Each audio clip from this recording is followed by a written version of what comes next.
ہے لیکن اس نے بات سچی کی. سچی بات کسی سے بھی لے لیں. ٹھیک ہو گیا.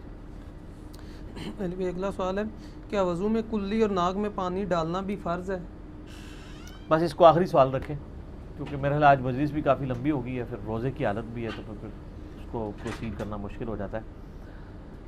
دیکھیں جو کلی اور ناک میں پانی چڑھانا ہے نا، یہ وضو کے ارکان میں سے نہیں ہے، کیونکہ سورۃ المائدہ کی آیت نمبر 6 کے اندر وضو کا طریقہ آیا ہے. اس میں یہ ہے کہ جب تم نماز کا ارادہ کرتے ہو، نماز کے لیے کھڑے ہوتے ہو تو اس سے پہلے وضو کرو، اور وضو کا طریقہ بتایا کہ اس سے پہلے تم کیا کرو، اپنے چہرے کو دھو، دونوں ہاتھ کونیوں سمیت دھو، اور مسح کرو سر کا اور پاؤں کا.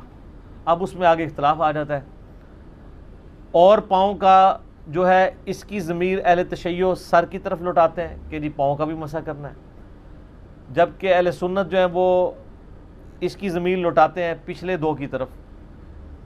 یہ ایک اب ٹیکنیکل ڈسکشن ہے میرا، آپ وضو، غسل، استنجا کے اوپر اور تیمم پہ مسئلہ 42 دیکھ لیں، اس میں نے ٹیکنیکلی اس کے اوپر ڈسکشن بھی کی ہوئی ہے. ہمارے نزدیک تو دونوں چیزیں درست ہیں.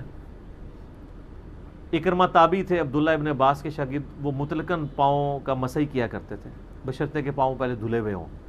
اگر مٹی لگی ہوئی ہے تو مسح کرنے سے تو کیچڑ ہی بنے گا، پاؤں دھونے ہی پڑیں گے. اس لیے آپ دیکھتے ہیں کہ اہل تشیع بعض اوقات وضو کرتے وقت پہلے پاؤں دھوتے ہیں. وہ پاؤں وضو کے لیے نہیں دھو رہے ہوتے ہیں، پاؤں ویسے دھو رہے ہوتے ہیں. میں بھی کئی بار دھوتا ہوں. اب بعض اوقات ٹائلٹ کی سیٹ اتنی چھوٹی ہوتی ہے کہ خطرہ ہوتا ہے کہ جو ہے وہ پیشاب کے دوران پاؤں پہ کوئی چھینٹے نہ پڑ گئے ہوں، تو اس میں بہتر یہی ہوتا ہے کہ آپ پہلے آگے پاؤں دھو کے جوتیاں وغیرہ بھی ساری دھو لیں اگر چھینٹے پڑے ہوئے ہیں، اس کے بعد وضو شروع کریں. وضو وہ بھی شروع کرتے ہیں، وہ چہرے سے ہی شروع کرتے ہیں. ٹھیک ہے، تو قرآن میں جو 4 چیزیں آئی ہیں وہ چہرہ ہے، دونوں ہاتھ کونیوں سمیت ہے، سر کا مسح ہے، اور پاؤں کے دھونے کا یا مسح کرنے کا جو بھی. اب چونکہ آج وہ ایشو ڈسکس نہیں ہو رہا. رہا کلی اور ناک میں پانی چڑھانا، یہ سنت ہے. بخاری مسلم میں حدیث ہے کہ نبی علیہ السلام کلی بھی کرتے تھے، ناک میں پانی بھی چڑھاتے تھے. اس کا فائدہ یہ ہے کہ کلی کرنے سے پانی کا ذائقہ بھی چیک ہو جائے گا، ناک میں چڑھانے سے اس کی بدبو کا بھی اندازہ ہو جائے گا، اور ویسے آپ علیہ السلام کی یہ مبارک سنت بھی ہے مسواک کرنا بھی. قرآن میں فرائض بیان ہوئے ہیں اور وہ فرائض بھی کافی ہیں. اگر کوئی سنت نہ بھی پوری کرے، بلکہ بعض اوقات تو ہم بھی چھوڑ دیتے ہیں جان بوجھ کے، یعنی اب اقامت ہو گئی ہے، جماعت کھڑی ہو گئی ہے اور میں مسواک لے کے مارتا رہوں دانتوں میں اور تکبیر اولیٰ میری چلی جائے، یعنی پہلی رکعت مس ہو جائے، تو یہ تو بیوقوفی ہے نا. تو اس میں پھر یہ ہے کہ ٹائم تھوڑا رہ گیا تو آپ ڈائریکٹ چہرے سے وضو سٹارٹ کریں جو قرآن میں طریقہ ہے. ٹائم ہے تو آپ بے شک مسواک 10 منٹ بیٹھ کے کرتے رہیں، لیکن سر مسواک کرتے ہوئے ٹوٹی نہ کھلی رکھا کریں. کئی لوگ نے نا شیو کرنے کے لیے بھی ٹوٹی کھلی رہتی ہے، شیو کرتے رہتے ہیں، مسواک کرنے کے لیے ٹوٹی کھلی رہتی ہے، مسواک کرتے رہتے ہیں. 10 بندوں کے وضو جتنا پانی وہ ضائع کر دیتے ہیں.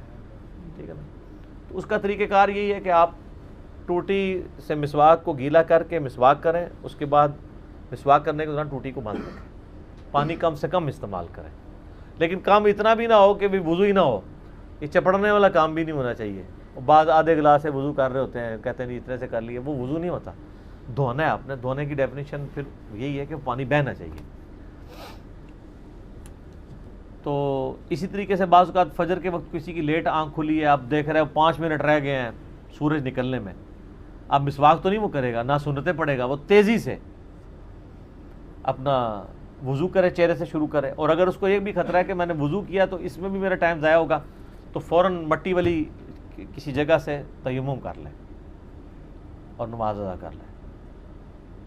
اگر غسل فرض ہے اور 5-7 منٹ رہ گئے سورج نکلنے میں تو غسل تو آپ نہیں کر سکتے، تو غسل کا ایکویلنٹ بھی تیمم ہی ہے.